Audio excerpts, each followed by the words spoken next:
Le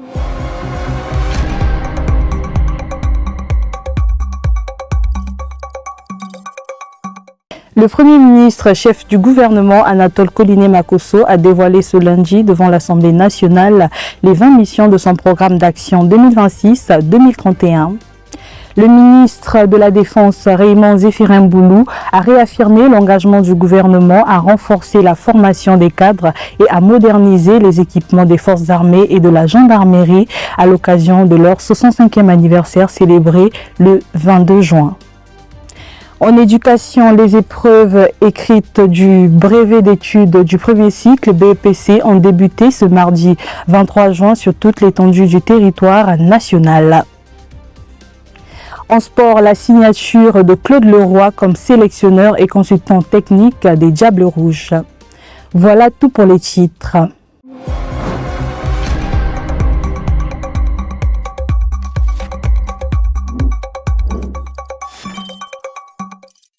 Mesdames et messieurs, bonjour et bienvenue dans le journal. Le gouvernement est appelé à mettre en œuvre les missions prioritaires consignées dans le programme de société du président de la République, accélérant la marche pour répondre aux besoins de la population. Au nombre des attentes de la population à combler l'eau, l'électricité et le manque de carburant, le transport urbain, a indiqué le Premier ministre chef du gouvernement Anatole Koliné-Makosso à l'occasion de la présentation du programme d'action du gouvernement devant l'Assemblée nationale sous la direction du président de cette institution, Isidore Mvouba.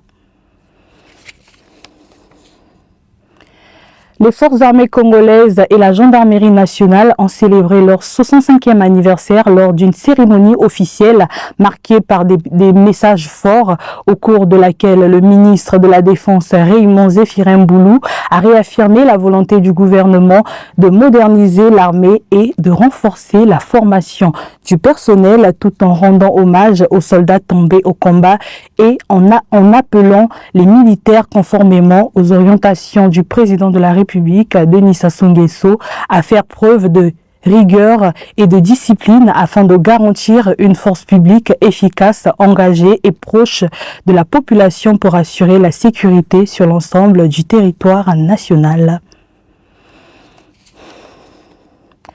Le gouvernement a dévoilé un plan de développement énergétique ambitieux à l'horizon 2040 à la suite de la visite du ministre de l'Énergie Bruno Jean-Richard Itoua sur plusieurs installations de Brazzaville, notamment les sous-stations électriques et le barrage de Kissondi. Ce programme prévoit des actions progressives sur les prochaines années avec des étapes clés fixées pour 2030, 2035 et 2040. Parmi les projets majeurs figure la construction de Kissondi 2 afin de renforcer la capacité de traitement des eaux. Les autorités privilégient une approche graduelle visant une amélioration durable du secteur énergétique. En éducation, BPC, brevet d'études du premier cycle, session de juin 2026, les épreuves écrites ont débuté ce 23 juin sur toute l'étendue du territoire national. Ils sont au total 130 997 candidats repartis dans 558 centres qui prennent la ligne de départ de cet examen d'État. Signalant que le BET débute également aujourd'hui avec un effectif de 7 370 candidats sur l'ensemble du territoire national repartis dans 69 centres. À l'international, en République sud-africaine, les opérations de rapatriement volontaire se poursuivent, organisées par plusieurs pays dont les ressortissants redoutent des représailles dans un climat de tension croissante.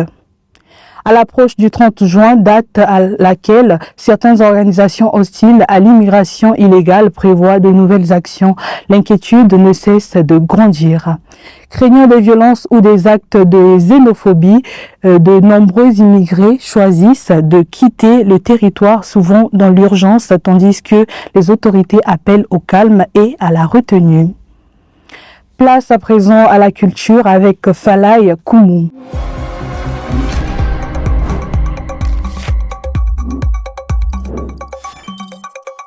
Mesdames et messieurs, bonjour. Bienvenue dans nos actualités culturelles.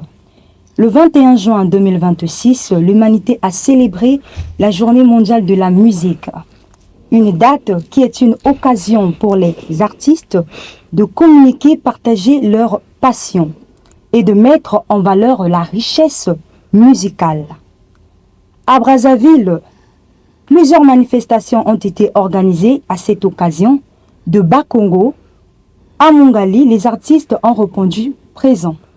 Suivez le reportage de Chiz Anka. Créée en 1982 par Jacques Lang, ministre de la Culture et reprise dans plus de 120 pays dans le Congo, la fête de la musique a pour but de démocratiser la musique en donnant la scène à ceux qui n'en ont pas. Pas de barrière entre artistes. Ici, la musique appartient à tous, professionnels, amateurs, enfants, mamans, orchestre du quartier.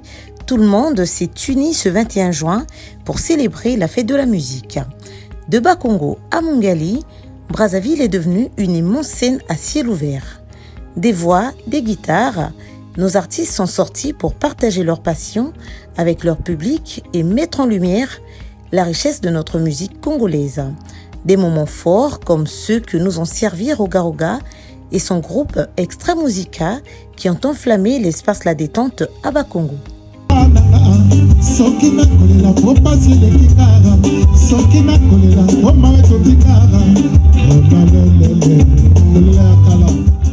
Déjà, vous parlez de la fête de la musique.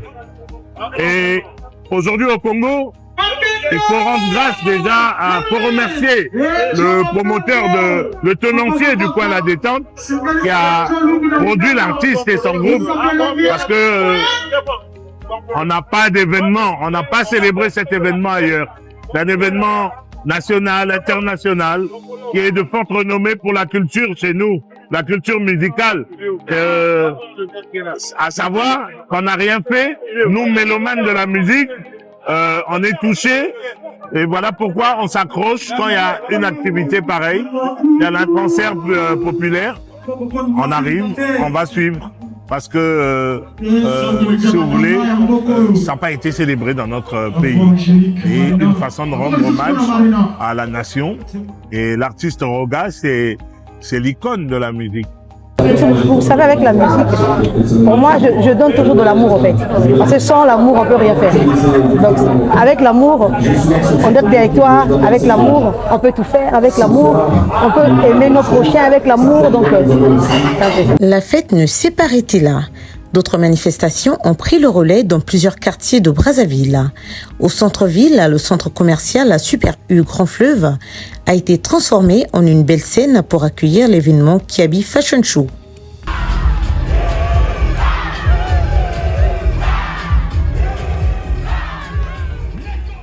Depuis la création de Kiabi, l'installation de Kiabi au Congo, on fêtait ça chaque 21 juin parce que c'est la fête de la musique. D'habitude, on le fait que ce soit à l'IFC, l'Institut français, ou la dernière fois, c'était à Canal Olympia. Cette année, on a décidé de le faire chez nous, dans notre centre commercial, parce qu'on a un très très beau centre. Donc avec un espace vraiment dédié qu'on peut rassembler beaucoup de monde dans une condition sécurisée, et on se rapproche de plus en plus à notre magasin. Comme ça, les clients ils peuvent monter directement au magasin. Le 21 juin, c'est une date très importante, que ce soit pour Kiabi et que ce soit pour tous les peuples partout dans le monde, parce que c'est une fête mondiale. Partout dans le monde, on fête la musique le 21 juin. Le rythme et l'ambiance étaient au rendez-vous pour le plus grand bonheur du public, venu nombreux assister à cet événement. Célébrée le 21 juin de chaque année, la fête de la musique est un moment de convivialité et de partage entre artistes et mélomanes. Toujours à l'occasion de la fête de la musique, en Guinée, un concert exceptionnel a été offert au public, marqué par la prestation remarquable de la diva africaine Sion Camara, l'une des voix emblématiques qui rayonne sur la scène internationale. Sous une lumière tamisée et une ambiance chaleureuse, la mythique scène du centre culturel franco-guinéen, l'artiste a littéralement transporté son auditoire à travers ses titres phares issus d'un riche répertoire traverse les générations. Pendant près de 3 heures de spectacle intense, les mélomanes ont vécu un véritable moment de communion artistique ponctué d'applaudissements nourris et de chœurs spontanés, confirmant une fois de plus le statut de la chanteuse comme figure incontournable de la musique africaine contemporaine. Voilà, chers téléspectateurs, c'est tout comme information culturelle. Sport pour terminer, Claude Leroy a officiellement signé son contrat comme sélectionneur des Diables Rouges du Congo lors d'une cérémonie au ministère des Sports à Brazzaville en présence des autorités sportives et de la Fédération congolaise de football. Il prend les commandes de la sélection nationale avec pour mission de relancer l'équipe, renforcer sa discipline et viser la qualification pour la CAN 2027 après l'échec des éliminatoires de la Coupe du Monde 2026. En fin de contrat au Lokomotiv Sofia, le défenseur international congolais Messi Biatoumusoka, 28 ans, rejoint les Zamrout Spartans à Malte. Passé par plusieurs championnats européens et africains, il s'engage avec le 3e de la saison 2025-2026, qualifié pour la Ligue Europa Conférence où il disputera sa première expérience européenne après une saison limitée à 7 matchs en Bulgarie. Libre depuis la fin de son aventure avec le club azerbaïdjanais Gabala FK, l'attaquant international congolais Domi Jores Masumu rebondit en Arménie en s'engageant avec Alashkert FC. Ce transfert lui ouvre un nouveau chapitre en première division arménienne où il tentera de relancer sa carrière après son passage en Azerbaïdjan et de s'imposer dans un championnat compétitif. C'est la fin de cette édition. Merci d'avoir choisi Avenir du Congo TV pour vous informer. On se retrouve dans une prochaine édition. Portez-vous bien. À très bientôt.